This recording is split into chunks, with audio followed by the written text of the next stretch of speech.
Shalom, saudara dan saudari yang terkasih dalam Tuhan kita Yesus Kristus. Marilah kita luangkan waktu beberapa menit untuk berkencan dengan Tuhan saat ini, agar dari hari ke hari kita semakin dekat dengan Tuhan, sehingga hidup kita semakin diberkati dan menjadi berkat. Pembacaan dari surat Rasul Paulus kepada jemaat di Filipi, bab 4 ayat 6 sampai dengan 7. Janganlah hendaknya kamu khawatir tentang apapun juga, tetapi nyatakanlah dalam segala hal keinginanmu kepada Allah dalam doa dan permohonan dengan ucapan syukur. Damai sejahtera Allah yang melampaui segala akal akan memelihara hati dan pikiranmu dalam Kristus Yesus. Demikianlah sabda Tuhan, syukur kepada Allah. Saudara dan saudari yang terkasih dalam Tuhan kita Yesus Kristus, dalam bidang kedokteran diperkirakan ada begitu banyak teori dan mungkin juga buku-buku yang membahas tentang penyebab-penyebab dan cara mengatasi kekhawatiran. Meskipun orang mencoba menemukan cara yang terbaik untuk mengatasi kekhawatiran, namun tak satu pun yang mampu memberikan jawaban yang pasti. Sebenarnya Alkitab telah memberikan petunjuk yang jelas kepada kita bagaimana cara mengatasi kekhawatiran. Karena kekhawatiran adalah penyakit yang bisa melanda semua orang. Kita khawatir akan masa depan, akan kebutuhan, akan kesehatan, akan pekerjaan, dan lain-lain. Saudara dan saudari yang terkasih dalam Tuhan kita Yesus Kristus, berdasarkan Filipi 4 ayat 6 sampai dengan 7, ada 3 kunci mengatasi kekhawatiran. Pertama, milikilah kehidupan doa. Ayat 6 berkata, janganlah hendaknya kamu khawatir tentang apapun juga, tetapi nyatakanlah dalam segala hal keinginanmu kepada Allah dalam doa dan permohonan. Perhatikanlah kata doa dan permohonan dalam ayat ini. Doa berbicara tentang persekutuan kita dengan Allah, kedatangan kita menemui Dia secara pribadi, bersyukur dan memuji Dia.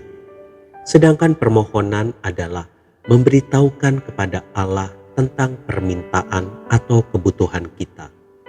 Salah satu problema terbesar dari kita adalah tidak berdoa. Kita tidak berkomunikasi dengan Allah.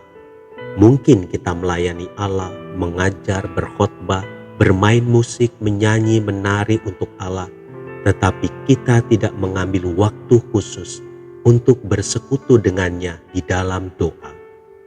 Kita akan dibelenggu oleh kekhawatiran sampai kita belajar memberikan waktu untuk bersungguh-sungguh berdoa, karena dengan berdoa kita akan mendapatkan kedamaian. Agar memiliki kehidupan doa, kita harus menyediakan waktu untuk berkomunikasi dengan Allah. Kedua, penuhilah hidup kita dengan pujian syukur kepada Allah. Ada kemenangan di dalam pujian. Ketika kita menyanyikan pujian, pikiran kita tertuju kepada Allah dan hati kita dipenuhi dengan kasih serta penyembahan kepadanya. Salah satu penyebab kekhawatiran adalah sifat mengasihani diri sendiri. Tetapi pujian kepada Allah akan menyembuhkannya. Begitu banyak alasan yang seharusnya mendorong kita memuji Dia. Gantilah kebiasaan bersungut-sungut dan pikiran-pikiran kosong dengan nyanyian pujian serta ucapan syukur kepada Allah atas segala kebaikannya. Ketiga, ingatlah akan janjinya. Damai sejahtera Allah yang sejati merupakan janji yang diberikan kepada kita.